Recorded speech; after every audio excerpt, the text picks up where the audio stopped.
Hey everybody, Jake Noecker here and fighting on week 3 of Dana White Contender Series, right around the corner. Zachary Reese, undefeated. Zach, how we doing about 2 weeks out? Doing great, man. Doing great. You excited, nervous? You looking at this as a normal fight or a bigger one? I'm super excited. I wish it was here already, man. Yeah, I feel very prepared already. We put in a ton of work, so I mean, I can see you're still putting in work. You got a little shiner going right now. Is that from some yeah, hard sparring? yeah. It comes with the territory, I guess. Yeah, man, for sure. And when you got that call that you were going to be on Contender Series, where were you and what was your immediate reaction? Right after my last fight, I knew it was a possibility. I talked to my management, and yeah, that's what it was looking like, and it came to fruition. And are you looking at this as the biggest fight of your career so far?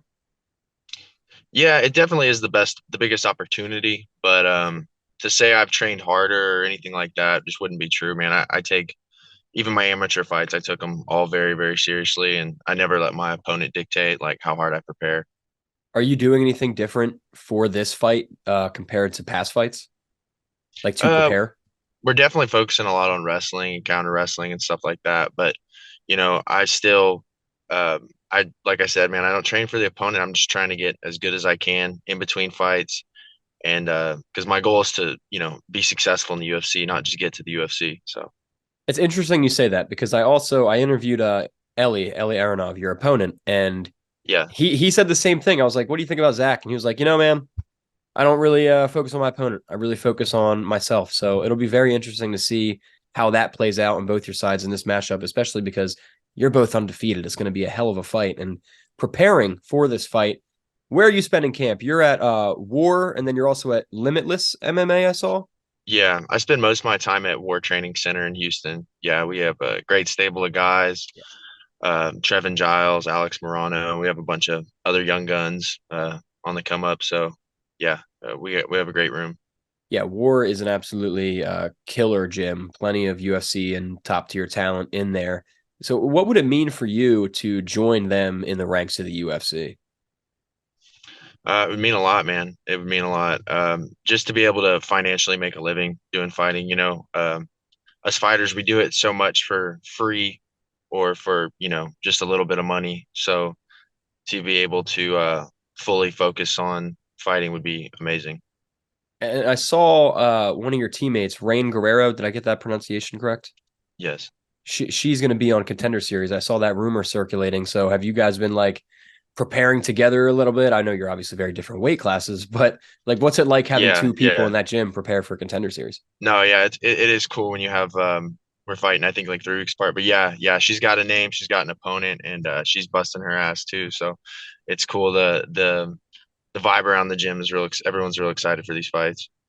And who's going to be coming with you to be in your corner? My coach Adam and my coach Jeremy. So Awesome, yeah, man. we And get 2 corners for contender series fights, not three. So yeah, I think that's new this year because every fighter's been telling me that. yeah. I wish we had three. I wish we had four, honestly, because yeah, I'd throw my wife in there. She actually was in my corner for like my first 2 pro fights and Uh, my last amateur fight. So it was really cool for her to be, she gets to be backstage and see what that environment like and that atmosphere is like. And that's one of the cooler things of fighting, seeing that behind the scenes stuff. yeah, that's unique. My wife literally can't even watch me do light sparring. She has to turn around and she gets too Yeah, too stressed, man. So for her to be in your corner, that's awesome, dude. And unfortunately, not a Contender Series. But hey, man, yeah, win the fight it and is what she'll it be is. there. She'll be there Yeah. throughout the UFC career. And taking on Eli Aronov, talk to him. Like I said, I know you're very focused on yourself, but from what you have seen of him, how do you feel about him as an opponent? Yeah, I feel like I think he's definitely my best opponent to date in my pro career for sure. And yeah, I'm super stoked to have that step up in competition. I think he's gonna probably try to grapple more, and I think I'm probably gonna try to strike more. But I think I'm gonna surprise him too with my grappling. I asked him for a prediction, and he didn't give me one. He just smiled and said, "We got something planned." So I was like, "Okay, I would assume so. I would assume so." So, do you have a prediction for me? Yeah, I think I'm gonna finish him in the first round. Is that important to you for Contender Series, especially to get a finish? Yeah, I mean, all my pro fights have been first round finishes. Um, it's not necessarily that we go out there and plan to just run through these guys, but it's just how we train, man. It's how I train. It's how I take my mentality to training and fighting and stuff is just looking for finishes, looking for checkmates the entire time. And that's the kind of mentality and fight attitude Dana White's looking for. So you should fit in very nicely. And are you a fan of Contender Series and UFC? Like, do you watch as a fan? Yeah, yeah, I definitely watch pretty much as many of the UFCs as I can in the contenders. Yeah, it's cool to see the regional guys make that jump too, because Yeah. the regional scene's a small world. There's a few guys that I know from fighting in Arkansas and Texas that are coming up, and like the George Hardwick fight versus Al Sawadi. That's an exciting one. Al Sawadi just fought my teammate. Yeah, so I'm excited to watch the other fights this season too. And you know how it works then. You get your win, you go talk to Laura Sanko, and then you wait in anticipation for an hour or 2 hours or however long it be until the end of the episode when Dana White announces who's in and who's out. So while you're sitting in that chair, man, what would your pitch be to Dana? Like, what would you tell him? Why do you deserve to be in the UFC? I think my fights kind of speak for themselves, but also too, man. I think my personality resonates, with a lot of people. A lot of you know, um, I'm actually a pretty silly guy. I say some pretty stupid shit.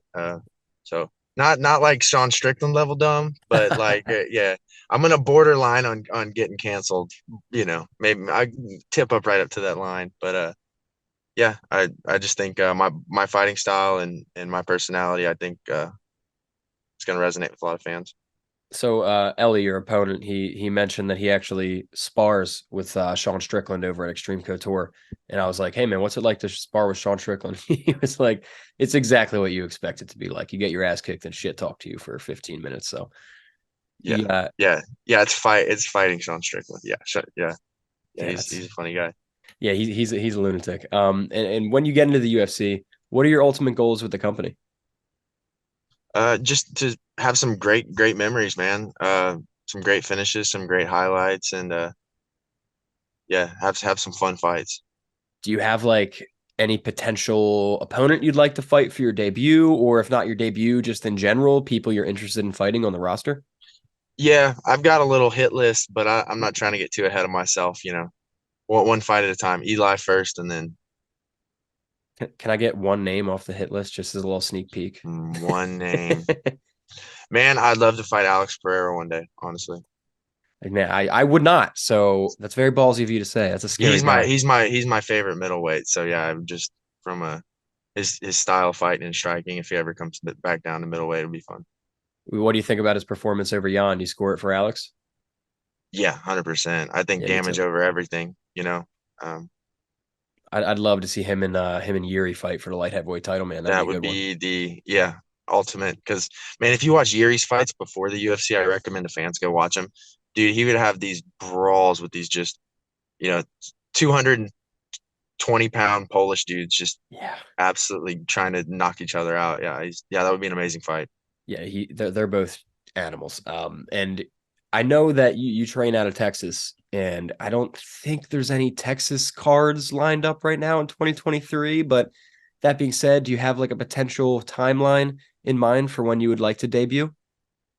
Quick turnaround. We'll just see how the fight goes and stuff. But yeah, I would like to fight at least. Let's see, the fight's in August. I'd like to fight two more times this year, other than my contender series fight. So And then a question I just have to ask you because it's an obvious question. I'm sure I'll get asked this a million times leading up to your UFC debut. But Kevin Holland, that a fight you ever want back someday? yeah, absolutely. I mean, just from a competitor standpoint, I think Kevin Holland. I root for that dude every time. He's I think he's hilarious, and I think he's a great skilled fighter. But yeah, as a competitor, for sure, I want that. I want that loss back.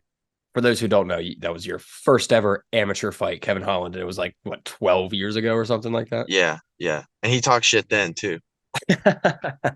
Yeah, yeah. So Doesn't yeah, that's surprise me. really him. Well, Yeah, hey no. man, Alex Pereira, Kevin Holland, plenty of people for you to fight in the UFC. Excited to see you get there, and it all starts on what is that, August 15th or August 22nd, week three. 22nd, yeah. And before we get out of here, man, I just want to give you the opportunity because there's going to be a lot of new eyes on you, even just people on Cage Side Press watching this interview. Tell us a little bit about Zachary the person when you're not fighting, if that is ever a time in your life. What hobbies, interests do you have? How do you spend your free time outside of the cage? Now I'm kind of a boring guy. I had a baby, so like I Congrats. spend all my time with my family. But I do like fishing. I like being outdoors. Yeah, that's what I like doing other than training. But I like traveling too. Went to Thailand a few years ago. I'd like to make another trip out there to train and travel. So, Any crazy catches this summer? I'm a big fisherman too, obviously. man, it's been a while since we went fishing since we've had the baby. The baby's a year and a half old. But Okay. yeah, if y'all get on my Instagram, I have a little folder and we catch some good black drum and red drum, and that's what we have down here in South Texas. I'm not too far from the coast, so Well, I'll link all your social media stuff below so everybody can go follow you. And Zachary, before we get out of here, man, I just want to give you the opportunity.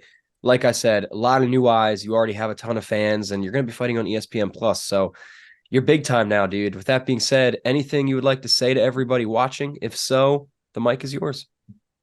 yeah, guys, tune in. I'm gonna bring some calculated and tactical aggression August 22nd, and coming home with that contract. Zach, thank you for joining me, my man, and everybody. August 22nd, week 3, Contender Series, ESPN Plus. Zachary Reese, gunning for that UFC contract. Zachary, thank you so much, man, and kick ass, okay? Can't wait. I appreciate you, bro. Thanks for having me.